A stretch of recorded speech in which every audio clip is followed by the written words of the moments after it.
ئینا کورد تۆکەی و غیرەتەوە بوو تۆکەی و پیاوە بوویت بتوانی لێک گۆڕەپانی جەنگە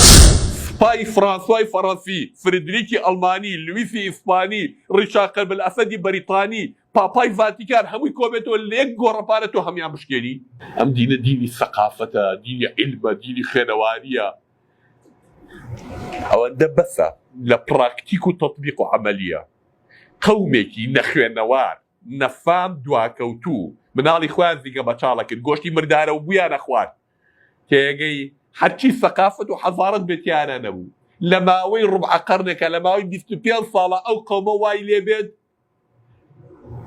سەقافەت و حەزارەت فێری هەموو عالەم کرد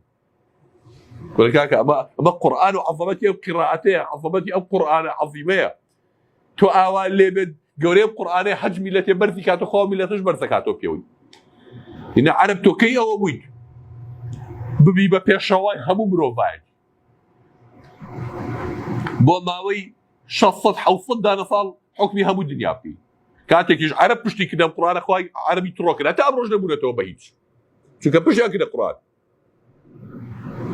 عاشێتێکی عوسمانی ئەرتەغڵ و نازانم چی جەماعەتی هین هاتبوون بە دیارە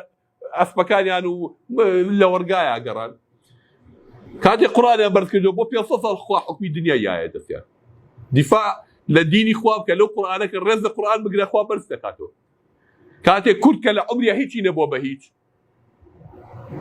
تاکە تاریخێکە ئێمە پێناسرابین و سەریمان پێی بەرز بێ لە ناو میلەتانە هەموو عالەم پێمەوەی مانسێ سەردەمی سەلاح الدینە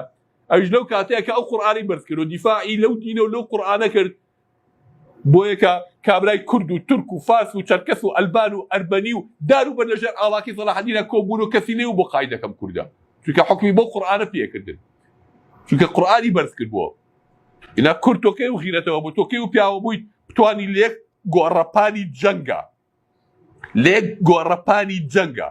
سپای فرانسوای فەڕەنسی فردریکی ئەڵمانی لویسی ئیسپانی ڕیشاقە بەلئەسەدی بەریتانی پاپای ڤاتیکان هەمووی کۆبێتەوە لێک گۆڕەپانە تۆ هەمیان بشکێنی کورد هەمیانی شکان ئەو ڕۆژە بوو کە قورئانی بەرز کردەوە لەو ڕۆژەی کورد پشتی کردە قورئان هەردوای مردی سەلاح الدین کوڕەکانی پەلاماریکیاننا لەسەر مڵک و لەسەر دنیا دەبڕۆ تا کۆمڕۆ کورد هەر برا ئاکوژێ دەست نەگریتەوە بە قورئانەوە خوا بەرز ناکاتەوە نحن قوم أعزنا الله بالإسلام فمن ابتغى العزة في غيرها ذله الله ئێمە قومێکی خوا بۆ ئیسلامە ئێمەی عەزەت دا و بەرزی کردوینەتەوە پشت کەرە ئیسلام پشت دەشکێنێ ڕیسوا دەکا وەکەوەی کە ئێستا حاڵی هەموو ئومەتی ئیسلام تێی کەوتووە